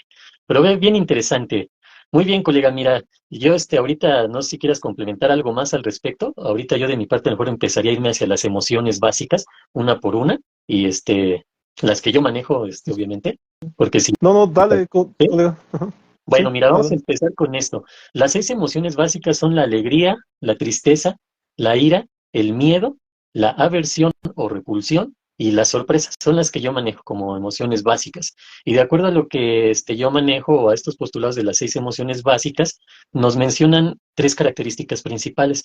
Que estas 6 emociones se les dice básicas porque las puede tener tanto un japonés, que ahorita ponías el ejemplo de los japoneses, como un africano, como un mexicano, como un gringo, como un argentino, como un brasileño, como alguien que está en Europa, etcétera, ¿sí? Esa es una característica de estas 6 emociones básicas. El otro, que estas 6 emociones básicas están codificadas en nuestros genes, ajá, ya las traemos, ya es una situación que está en nuestro ser, como seres humanos que somos, y se empiezan a evidenciar desde etapa muy temprana, ajá, desde los bebés ya, con su temperamento que ya nacen, ya empiezan a mostrar emociones. Y la otra, muy relacionado a lo que hablábamos, no me acuerdo si en la primera parte de este podcast de las emociones, que hablamos de Paul Ekman, ¿no? Y estas expresiones faciales, o él decía las microexpresiones, ¿no? Que estas 6 emociones básicas generan a su vez expresiones faciales universales. Es decir, la sorpresa en cualquier parte del mundo va a ser así. Ajá, abres ojos y te sorprendes. Es una expresión facial universal que se puede dar igual, tanto aquí como en Europa, como en África, etcétera, ¿no? Que Esas serían las tres. ahí me ¿Cómo? meto, colega, Adelante, ahí me adelante. meto porque menciona, yo antes pensaba efectivamente que las expresiones en México eran igual que en todo el mundo, ¿no? Y no, resulta que a través del fútbol, de nuestro fútbol, y he visto cómo la dichosa mentada de madre no ocurre igual que en México, ¿no? Que es Ah, una expresión hacerle así. sí. En Europa, cuando alguien comete algo o una falta o algo, ellos hacen esto, así como que estás loco. Ajá. Sí, Y es muy común verlo, en el fútbol le hacen así, ¿no? Entonces ya te llama la atención, yo sé que se refiere a otra cosa, pero es una expresión más bien, sí, sí, sí. ¿no? Pero no necesariamente, pero sí esto que dices, hay Ah, ciertas expresiones que son universales, ¿no? exactamente, para poder diferenciar de estas otras expresiones que comentas, ¿no? Que pueden ser muy diferentes, que incluso ya llevan otra connotación, no nada más un aspecto emocional, ¿no? Sino ya un aspecto Cultural. social, cultural, de aprendizaje, ¿no? Porque igual aquí mismo en México, lo que en un estado puede representar una falta de respeto, en otro estado no, o incluso en otro estado puede representar hasta una situación de respeto, ¿no? Quizás hasta lo contrario, ajá. Pero en este sentido de las emociones básicas, normalmente generan expresiones faciales universales, ¿no? Digamos, la sorpresa se va a notar igual en México que en algún otro país o en alguna otra área del mundo. Ahora, ¿cómo se manifiestan? Ajá, aquí nos vamos a enfocar en, primero, ¿qué te parece si hablamos de la alegría? No sé si quieras comentar algo al respecto, colega. No, si quieres más bien menciónalo y ya igual si te retroalimento si veo algo, ¿va? Ok, bueno, mira, la alegría normalmente se va a manifestar o a representar con una sonrisa, ¿no? Desde una sonrisa, a lo mejor hasta una carcajada, y va a dar una sensación de bienestar, así como que eso es lo particular, ajá. Pero ahora, ¿qué genera la alegría en un ser humano? Eso es a lo mejor lo importante a trabajar en la terapia y a lo mejor lo que podemos ahorita mencionar aquí a grandes rasgos, haciendo énfasis una vez más que este podcast no tiene ninguna intención de suplantar el proceso psicoterapéutico. Es muy distinto trabajarlo de manera personal en la terapia psicológica que nada más hablarlo aquí, ¿sí? Porque pues a cada quien le va a generar ciertas situaciones alegría, a otras no. Entonces desde ahí es muy distinto y por eso el paciente o el cliente tiene que acudir a psicoterapia para trabajar sus emociones en particular y lo que se las genera. Ajá, eso sería a lo mejor el punto clave aquí. lo que le genera emociones a este paciente, ¿sí? Eso es lo que se trabaja también, y obviamente cómo poderlas manejar, cómo poderlas hacer parte de su vida, pero para un bien.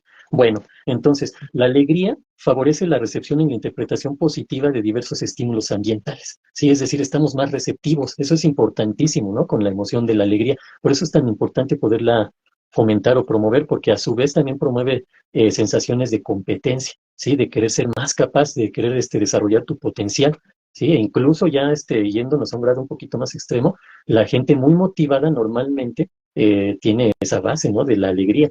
Es gente que se puede sentir más libre, gente que puede hacer cosas que en su mente pueden trascender, obviamente influye en la autoestima, en la autoconfianza, en la autoaceptación. Eso es lo que tenemos con la alegría. Oye, También genera Oliver, Sí, adelante.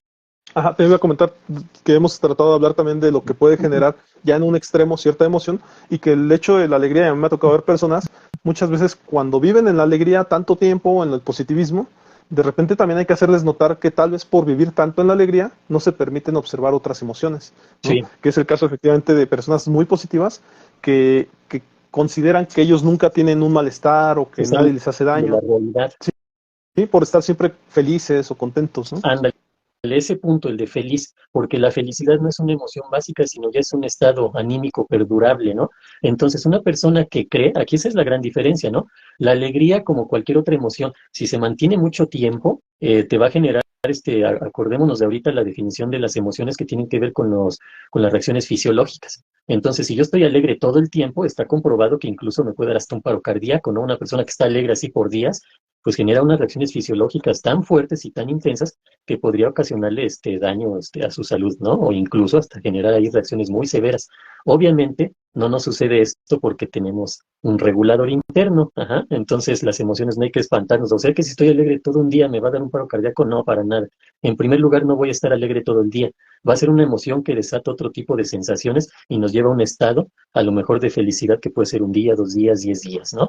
Pero estamos en una, digamos, en una norma, ¿no? En una situación de estabilidad, pero con esa emoción de la alegría. La alegría, vamos a hacerlo así, ¿no? Sube y altera y genera reacciones fisiológicas en el momento. Ya después nos estabilizamos y generamos esa sensación de bienestar, no la emoción de alegría ahí todo el tiempo, ¿no? Eso es importante.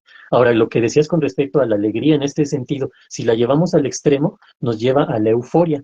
Y la euforia ya es un estado alterado de la conciencia donde ya no estamos en contacto con la realidad y da esa sensación que mencionas, ¿no? Que ya estoy así como que yo estoy feliz, a mí nunca me sucede nada y si algo sucede, a mí no me afecta porque yo soy todo felicidad. No, pues para nada, ¿no? La tristeza ni la conozco, ¿no? El enojo me tiene miedo casi casi, ¿no? De Y yo tan creo feliz que soy. Para Yo nada. creo que por ahí la euforia, a lo mejor ya rebasaría un poquito más hasta eso que estamos mencionando. A mí me tocó observar una ocasión, yo vivía allá en la Ciudad de México y fui a la feria de Chapultepec.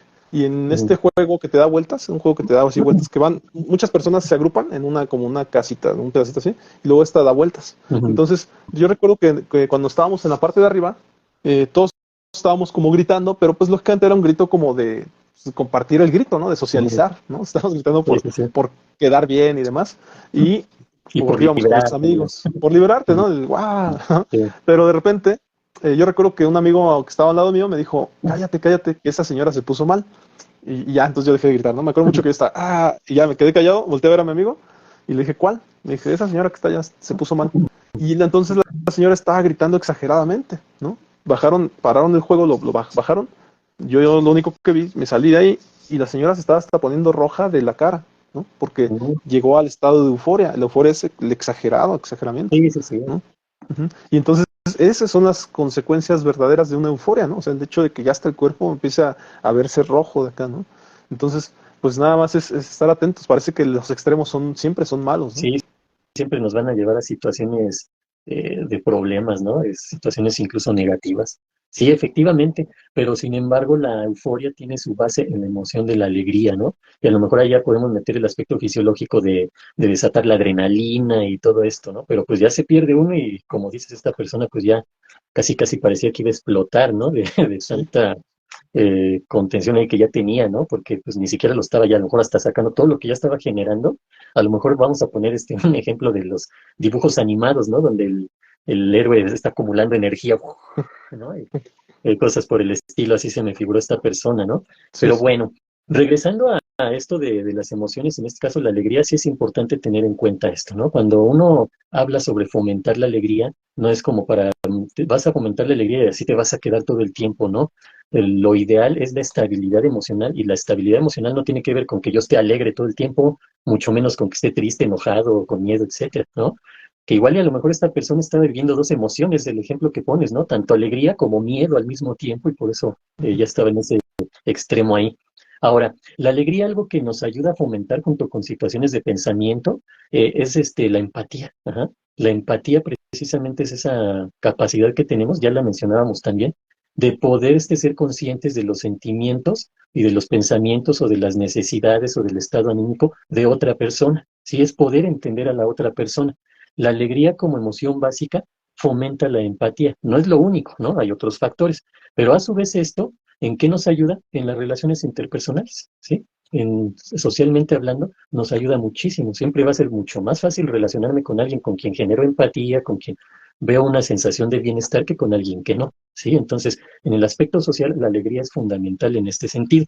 También incrementa la capacidad de disfrutar los distintos aspectos de la vida. Ajá. Eso es importante de la emoción de la alegría. Entonces, cuando ya la empezamos a ver así, créeme que ahí, bueno, tú lo sabes también, el paciente se empieza a motivar como, ah, caray, pues, ¿qué estaba haciendo yo con mi vida? Ajá. ¿Por qué? Pues porque me doy cuenta que mi vida ha sido puro problema, o por lo menos últimamente han sido problemas, presiones, estrés, responsabilidades, que tengo que hacer aquello, que esto otro, que lo que quiero hacer no puedo, etcétera, etcétera. Entonces, ¿dónde estaba quedando la emoción de la alegría? Y por eso la trabajamos, pero una vez más, volvemos al punto aquí de que las emociones son subjetivas. Cada persona va a tener su forma o su manera diferente de generar alegría en su vida. Y que a No lo sé si mejor, sí, a lo adelante. mejor nada más algo básico que hay que, o sea, no es como que para todos sea igual, pero se dice que cuando uno hace ejercicio se liberan endorfinas, ¿no? Sí, Y que probablemente estés más próximo a estar en la alegría. Se dice por ahí también que a lo mejor el practicar la dichosa gratitud, ¿no? Que es también. dedicar unos minutos al día a reflexionar sobre cosas las que estás agradecido, ¿no? O sea, que qué bueno que tengo a mi familia, qué bueno que sigo completo de mis partes, de mis brazos y de mis piernas, Ujú. ¿no? Qué bueno que tengo un hogar. O sea, ese tipo de cosas a lo mejor te hacen mantenerte positivo y en búsqueda de estar bien, ¿no? También el hecho de mantener relaciones saludables, ¿no? Las relaciones sociales a tu alrededor, pues te pueden dar cierta alegría, ¿no? Qué bueno que tengo a mis amigos cercanos, a mi familia cercana, o que en su defecto personas que quieren conocer nuevos amigos, porque me ha tocado a mí tener clientes que les cuesta trabajo socializar, ¿no? Y el hecho de Ujú. hacer nuevos amigos les puede dar mucha felicidad, ¿no? El hecho de hacer cosas que te gusten, ¿no? O sea, nada menos a mí me gusta mucho la psicología, pues hacer estos podcasts me da mucha felicidad, ¿no? Pero también el hecho de ir y de repente construir, no sé, mi casa, ¿no? Eso me da felicidad, ¿no? También Ujú. en su momento y en su defecto, cuando tengo una temática que me gusta mucho, pues ir y leer sobre esa temática y conocer nuevos autores también me hace sentir bien, ¿no? Pero hay gente que le gusta ver películas, cocinar, que les gusta escuchar música y eso los hace feliz, ¿no? O Exacto. leer también puede ser, ¿no? Sí, les genera esa sensación de bienestar, ¿no? Les produce ese bienestar hacerlo. Luego yo les digo hasta en broma, nada más, no me salga con que algo que le produce alegría es estar viendo, noticias, ¿no? Porque como que no, o la gente que es que yo puedo ver una película de terror porque eso me gusta. Ah, bueno, tal vez te gusta, pero así como que alegría, quién sabe si te lo genera, porque te tiene ya la expectativa más bien del miedo, ¿no? Por ejemplo. Pero Hay, sí, como dices, hay muchas actividades, ¿no? Que pueden generar este estado de bienestar relacionado a la emoción básica de la alegría.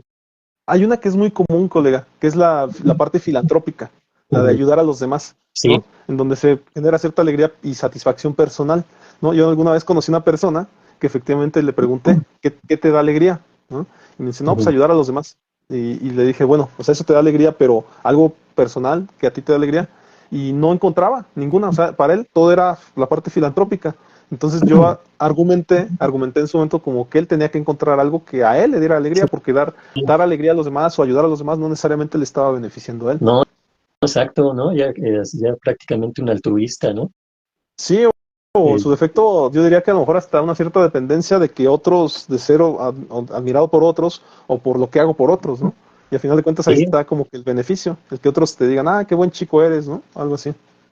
sí, que es bien interesante eso cuando se analiza en psicoterapia, porque incluso puede tener que ver con una situación de negación, ¿no? De yo no me atrevo a vivir esa felicidad o esa alegría o ese bienestar, por lo tanto provocándolo en otros, por lo menos eso me satisface. Y aquí hablaríamos de lo que son las ganancias primarias y secundarias, ¿no? No se atreve a vivir una ganancia primaria, que en este caso sería para él mismo, pero sí obtiene una ganancia secundaria, que es ver a alguien más contento, alegre, en bienestar, y eso le genera en automático alegría, pero a la larga las ganancias secundarias, como ahorita mencionas, le pueden estar haciendo daño, ¿no? Porque no lo está generando hacia sí mismo y puede estar provocando una situación, pues a lo mejor hasta cuestiones de conflicto emocional, trastornos psicológicos, etcétera, ¿no? Pero bueno, eh, sería como Adelante, adelante con... parte de...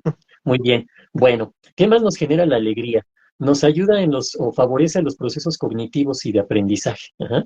¿Por qué? Porque al generarnos un estado de bienestar somos más receptivos y por tanto tenemos más capacidad en cuanto a la flexibilidad mental, ¿sí? Entonces nuestro rendimiento cognitivo pues puede ser mejor todavía, ¿no? La solución de problemas, la creatividad, la memoria, etcétera.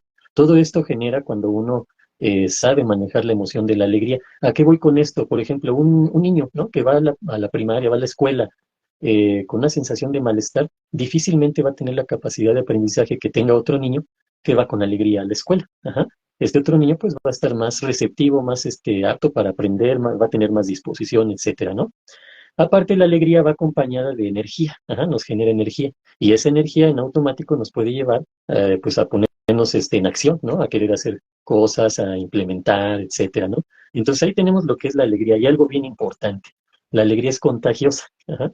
Normalmente suele ser contagiosa, una persona alegre suele contagiar a otros, ajá. Desafortunadamente la alegría es algo que ya no estamos fomentando, ¿sí? Eso es complicado en esta época que estamos viviendo tantas situaciones difíciles, complicadas. Por ejemplo, apenas vamos como que sobreponiéndonos del COVID. Ajá. Durante el COVID estuvimos viviendo principalmente la emoción del miedo, ¿sí? Entonces, la alegría hubiera sido una buena propuesta para contrarrestar al COVID, es decir, para contrarrestar a la emoción del miedo que estuvo presente por mucho tiempo en nuestras vidas a nivel mundial, ¿no? Bueno, Que entonces, existieron, ¿no? Los talleres de risa. Yo vi mucho en las noticias que ocurría eso. Gente dando sí, talleres de risa y que pero impactaban precisamente, ¿no? sí, sin embargo, pon tú que eso sería ¿qué te gusta? Un 1% a comparación del otro 99% de Cero ya punto cero murió, uno. ya se enfermó y ponte porque si no te contagias y todo esto que se tenía que implementar para tratar de evitar enfermarnos del COVID, ¿no? O de morir, ajá, porque ese era el punto, ¿no? No nada más de me enfermo, pues, ay, me he enfermado otras veces, no, sino de que era una enfermedad que te podía causar la muerte. Y si no te la causaba a ti, podías contagiar a tus seres queridos y ellos sí se podían morir, ¿no? Entonces era un miedo constante de en todos los sentidos. Que también quiero hacerte notar, colega, que a mí me tocó observar un directo en la época de pandemia de Ujú. René de Calle 13, que él Ajá. se puso a cantar en las redes sociales Ah, y mira. eso a mí me motivó a meterme más a fondo a las redes sociales. En la época de pandemia me metí más a las redes sociales porque él mencionaba, si tú tienes un talento que puede beneficiar a otros y no lo estás explotando, no lo estás dando a conocer, entonces tú no estás siendo responsable con la humanidad. Y entonces él Ujú. mencionaba eso, o sea, que él era cantante, pues él cantaba para la humanidad. De verdad cantó unas canciones hermosísimas que fueron de época de pandemia, que yo las sigo escuchando y me ponen triste, pero contento y muchas cosas, emociones encontradas. Y que en su defecto fue cuando yo me empecé a meter a las redes sociales y a decir, bueno, pues si yo tengo mi profesión de psicología y no le estoy dando psicología a la gente, entonces soy un irresponsable. Entonces en esa época fue cuando más me metí ahí a hacer contenido, ¿no? Y sin saber mucho, porque en ese tuve un crecimiento por ahí exponencial que me cobró factura en su momento y que me daba para atrás y a cada rato por ahí andaba teniendo casi mis depresiones semanales porque estaba dándole con todo, ¿no? A las redes sociales, pero que es parte de, ¿no? Es parte de ser un profesional, de meterte de lleno a esto, ¿no? O Adelante, colega. lo que mencionabas apenas, la filantropía, ¿no? El altruismo, la empatía con la gente. Yo, en ese periodo de la pandemia, te platicábamos, ¿no? A mí me tomó, siendo el jefe del departamento de psicología en Tlanepantla. Entonces, tuvimos que incorporar una serie de programas, pero el programa que más, al que le dimos de lleno fue en el aspecto de la psicología, fue el 24/7, atención psicológica, las 24 horas, los 7 días de la semana. Obviamente terminaba, como dices, ¿no? Así casi hasta como depresivo, agotado, pero era parte, fue muy bonito en ese sentido de poder aportar en base o a partir de la carrera que uno ha desempeñado, ¿no? Entonces, era muy motivante cuando veías que podías ayudar a mucha gente, porque no nada más es al paciente que hablaba, ¿no? O a la persona ahí, o en este caso también se le decía al usuario que hablaba y es que me está pasando esto, aquello, le dábamos ahí una contención, ya que lográbamos contener el aspecto emocional, le dábamos pues esas sugerencias, ¿no? En cuanto a la pandemia, ya obviamente dependiendo de su situación particular, pero a su vez también me tocó participar en organizar puntos donde se aplicaban las pruebas COVID y también la vacunación. La vacunación fue todo un show, fue desgastante, además no puedo porque llegaba un mundo de gente, ¿no? Llegaban miles de personas y al otro día lo mismo y así estuvimos durante mucho tiempo. Pero algo muy bonito fue que cuando tuve mi equipo de trabajo que estaba conformado obviamente por psicólogas, psicólogos, doctoras, doctores, enfermeras, hasta maestras de estancias infantiles, formamos un equipo de trabajo. Yo en ese momento les comenté que algo que íbamos a hacer ahí iba a ser nuestro aporte personal y desde nuestro punto de vista profesional, pero también humano, para poder contrarrestar a nuestras medidas de lo posible esa pandemia, ¿no? Y ellos lo tomaron como que íbamos a ser parte, ¿no? De esa solución de la pandemia y les motivó demasiado. Y tiene mucho que ver con esto que comentas. Yo en su momento, la verdad, no pude atender directamente pacientes porque esto me absorbió totalmente, pero me hubiera gustado hacer eso que tú hiciste. Yo lo hice de otra manera, ajá, pero sí, ahorita ahora sí que me ¿Nos acordaste de esa acordaste? parte, ¿no? Y es que a final de cuentas todos estábamos desde nuestra trinchera, o sea, Sí, entiendo, a ti te tocó estar trabajando, yo me tocó salir de un trabajo y quedarme a atender en consultorio, entonces ese fue el motivo. Entonces yo en consultorio pues tenía mucho tiempo de espera, ¿no? Porque a final de cuentas tenía ciertos pacientes, pero muchos dejaron de venir. Entonces dije, bueno, ¿qué puedo hacer con este tiempo que tengo? Pues el contenido psicológico, ¿no? Entonces, como dices, cada quien desde su ah, trinchera, mira pero qué padre. a final de cuentas tratando de hacer algo. En su defecto también en un momento dado, colega, me metí a la universidad de, creo que de Durango, de Colima, no recuerdo muy bien, pero hicieron una campaña precisamente de apoyo psicológico vía hacer un 800 y me metí, ¿no? O sea, porque fue parte Sí, de mi creo que era de responsabilidad. Colima. Sí, y le entré y dije, y la verdad es que ahí nos dieron un curso de cognitivo conductual para que lo hiciéramos basándonos en ese enfoque. Y la verdad es que fue muy gratificante también. O sea, ahí sí nos llovían pacientes, pero pues qué bonito, o sea, se me hacía padre poder aportar desde ahí, que la información de COVID, de cómo manejar la parte emocional no llegaba, porque pues, estábamos en plena pandemia Sí, y esas cosas fueron surgiendo a los 6 meses, ¿no? A los 8 meses ya había artículos de cómo tratar los aspectos emocionales. Nos tocó aventarnos a lo que sabíamos, ¿no? Pero y afortunadamente pues ya desarrollar teníamos, incluso. sí, nos Nos tocó tocó, desarrollar cosas nuevas, ¿no? sí, sí, y eso fue muy gratificante, sinceramente. Sí, sí, ahora sí que nos obligó, ¿no? A capacitarnos hasta en cosas que pensaríamos que no. Sí, sí fue muy gratificante en ese sentido. Pues mira, yo aquí terminaré con la parte de lo que es la alegría. Ujú. Faltaría la tristeza, la ira, el miedo, la aversión y la sorpresa. No sé si continuemos o nos aventamos un Como, cuarto programa. como ¿Cuánto tú quieras, llevamos? Como colega, ¿eh? una hora y cacho ya, Yo, ¿no? yo creo que ya vamos en las 2 horas, ¿eh? Pero por eso te digo, como tú quieras, si quieres lo dejamos para la siguiente y ¿Sí? si quieres entramos a ese tema y continuamos con resiliencia, si te parece. Ah, perfecto, sí, porque obviamente tiene mucho que ver. Pues entonces, mira, yo aquí de mi parte concluiría este podcast. Una vez más, un gusto trabajar contigo, Mar, poder platicar. Más que trabajar, pues es una plática, compartir experiencias, conocimiento y principalmente dirigido a la audiencia, ¿no? Que nos esté viendo, que nos esté escuchando, es con todo gusto. Y una vez más, pues les invitamos a que si tienen algún tipo de padecimiento o conflicto emocional psicológico, se acerquen a nosotros. Ajá, es importante que puedan considerar el proceso psicoterapéutico como parte importante de su bienestar personal, ¿no? Eso es importante. Obviamente, en mi parte también el aspecto de la tanatología, cuando estén afrontando una situación de pérdida, ya sea de un ser querido o algún tipo de pérdida muy significativa, también estamos a la orden, ¿no? Ahorita estuvimos hablando de lo que son las emociones, nos quedamos con la emoción de la alegría y en el siguiente podcast nos vamos con las otras emociones. Bueno, desde mi perspectiva me faltarían 5, pero pues obviamente tú también con tu conocimiento y con tu aporte, pues también has ido enriqueciendo esta parte que yo manejo normalmente, pero pues siempre es importante poder colaborar con un colega como tú para poder enriquecer toda esta experiencia. No, pues muchas gracias. Y efectivamente, como lo mencionas, ¿no? O sea, este trabajo se hace de manera filantrópica, o sea, creo que ni Israel ni yo obtenemos como que una ganancia económica, pero al final de cuentas es parte de nuestra profesión, ¿no? El fomentar la psicología. Y hoy en día, te soy sincero, colega, que en algún punto de ver tantos podcasts, yo decía, ¿y por qué no hay ahí psicólogos hablando de temáticas, ¿no? O sea, porque sería muy enriquecedor. Y en su efecto parece que lo estamos logrando con este podcast, el tener esa perspectiva psicológica precisamente, porque te soy sincero, en un momento dado yo ya me cansé de los podcasts que escucho, ajá, porque siempre es lo mismo, siempre un poquito de egocentrismo por acá, un poquito de egocentrismo por allá, pero a final de cuentas se termina como que tratando de hacer notar otras cosas diferentes a lo que debería ser interesante, que tiene que ver más con una verdadera psicología, ¿no? Que efectivamente yo considero que aquí ya se están observando algunas cosas de eso, y pues eso es lo importante, ¿no? Que vayan brotando estos espacios de sabiduría y de conocimiento psicológico, ¿no? Que a final de cuentas es un aporte y que sí veo la diferencia con respecto a los otros podcasts, ¿no? Que hablan, pues en realidad se vuelve muy de espectáculos, en realidad.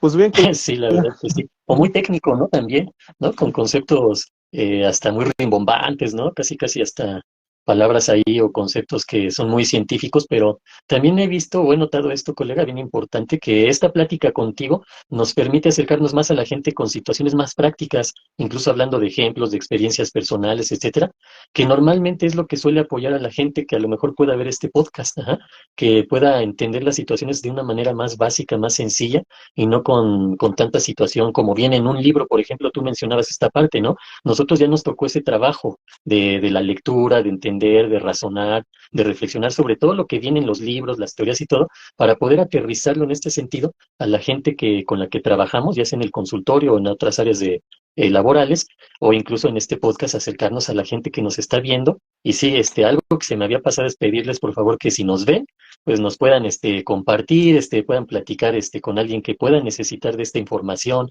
y pues eso sí nos va a ayudar para difundir esto que estamos platicando. claro, y que al final de cuentas, la verdad, agradecer, ¿no? También a la gente que nos ha Claro. visto, tanto en el canal de Psicomar Susano, que es donde ponemos la repetición, como en estos directos, ¿no? Pero en este YouTube, Psicomar Susano, ha habido buena respuesta, ¿no? Ahí están entrando la gente, está observando el video, y esto es muy motivante, porque al final de cuentas, a pesar de nosotros quererlo hacer por gusto, pues al final de cuentas también comemos, ¿no? Y también sería bueno como que a partir de esto sugiera algún paciente o alguna cuestión, ¿no? Que nos pudiera beneficiar. Se vale también las ofertas de dar talleres y demás, pues se vale, ¿no? También ahí nos pueden invitar a dar algún taller, porque yo he visto algunos podcasts y de repente veo sus conferencias y pues casi casi se repite lo que dice en el podcast. No, creo que acá habría muchas cosas que aportar. Aquí hay investigación y ahí, si nos invitan a dar un tema de alguna temática, desde luego le vamos a dar a leer más, ¿no? A leer más para darles aportes, ¿no? Entonces, Ah, pues claro, agradecerles, ¿no? algo más, Ajá. ya viene siendo algo más formal, ¿no? Y más específico, obviamente con sus diapositivas, etcétera, ¿no? Ya cuando se habla a lo mejor hasta de conferencias, de ponencias, como dices, talleres, pláticas, pues adelante, estamos abiertos a todo eso y principalmente pues a estar a la orden para las personas, clientes, pacientes que nos quieran contactar. Y en este sentido, bueno, yo pues doy mis redes sociales, estoy en Facebook, estoy en YouTube, estoy en Instagram, estoy en Twitter, que ahora ya es ex, ¿no? Me parece, como Psicología del Alma, así me encuentran ahí, Psicología del Alma. Y ya en contacto directo por vía WhatsApp para podernos comunicar y darles mayor información en cuanto a la atención psicológica y tanatológica, estamos en el teléfono 55 14 93 95 80, Israel Galicia a sus órdenes. Y pues de mi parte, Omar, sería todo. Nuevamente te repito, un gusto y pues gracias en este sentido directamente a ti por esta plática que tenemos, por las que hemos tenido, y gracias al auditorio nuevamente, un agradecimiento total por dejarnos entrar a sus casas, ¿no? A sus mentes, casi casi, ¿no es cierto? Está muy bien, colega. Pues nos vemos yo creo que el próximo sábado, ¿no? Aquí, y si no, pues nos Muy vemos por bien, ahí en YouTube, en Psicomar Susano, y por ahí también me pueden contactar. Y desde luego, yo creo que este video por ahí lo publico el martes aproximadamente. Así es que nos estaremos ahí vemos en la pendientes. siguiente. Y nos vemos en la siguiente. Hasta luego. Hasta luego, un abrazo, Omar, cuídate. Gracias, igualmente.